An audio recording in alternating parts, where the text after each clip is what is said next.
thank you.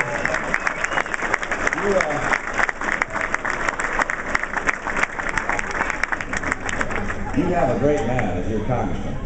I think you know that.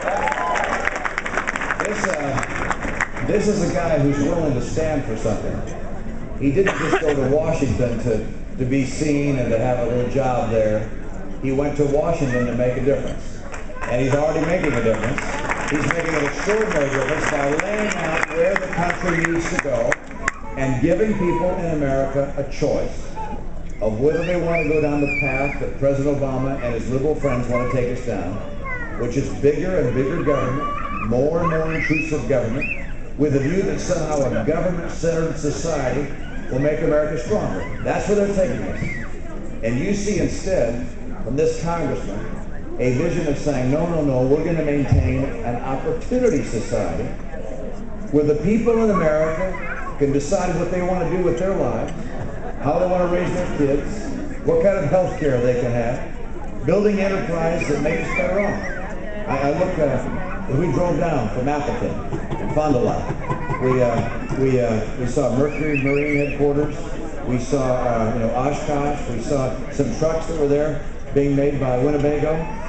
We saw entrepreneurs of various kinds, and their successes employ one another, the people of this great state.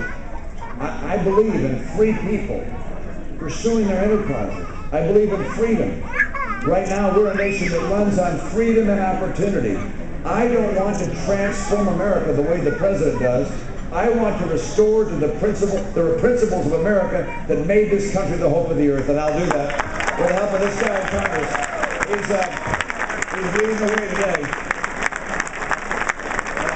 I just want to tell you, I didn't know I was going to get the chance to do this again. I sort of thought I wasn't going to run again. And my wife insisted I run again. And I said, Ann, we need to talk through the pros and cons. We need to talk through this. And she'd just say, talk to the hand, talk to the hand. I don't want to hear about it. She said, you need to run again because this country's in trouble. And the president's making things worse.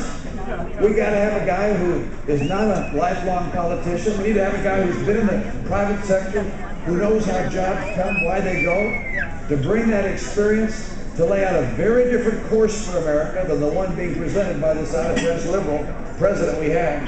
Instead, to lay out a course that returns to America those principles of freedom and free enterprise and opportunity. And I will do that. And I'll do that with the help of the congressman, with your help. We got a lot of work to do, but the good news is this. As I go across the country, I'm getting more optimistic, not less optimistic. You see, if you just watch the evening news, you can get a little discouraged because by and large, the people who make the news at night are not doing good things, so they wouldn't make the news. But I get to meet everyday Americans in various jobs and occupations with various dreams and hopes, and those people love America. They're discouraged in some respects from what they see in Washington, but they believe that better days are ahead, and they're right.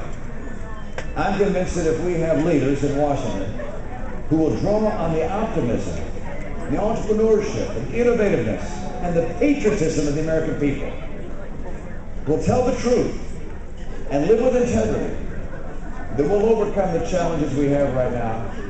We'll restore to America the greatness that has always been America. We'll have better days for our kids, that our kids will understand that we did not leave them with a legacy of debt, but instead with a legacy of real hope and change that actually makes things better, not worse. I love this country.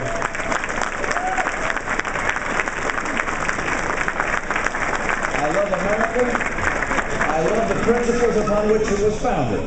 When the founders said that we were endowed by our Creator with our rights, they were right. And when they said those rights included life, liberty, and the pursuit of happiness, they were right. We are free in this nation to choose our course. We have not just political freedom, but economic freedom. These things will make us the powerhouse of the world. I love America. I love the American people. And together with your help, on Tuesday, I need you to get out and vote. We used to joke back in my state, vote early and vote often. You can't vote often legally, except by bringing a neighbor who hasn't voted yet and taking them to the polls. So I need you to get out and vote. Give me your support. We're going to focus our campaign on President Obama, get him out of the White House, and restore American principles. much.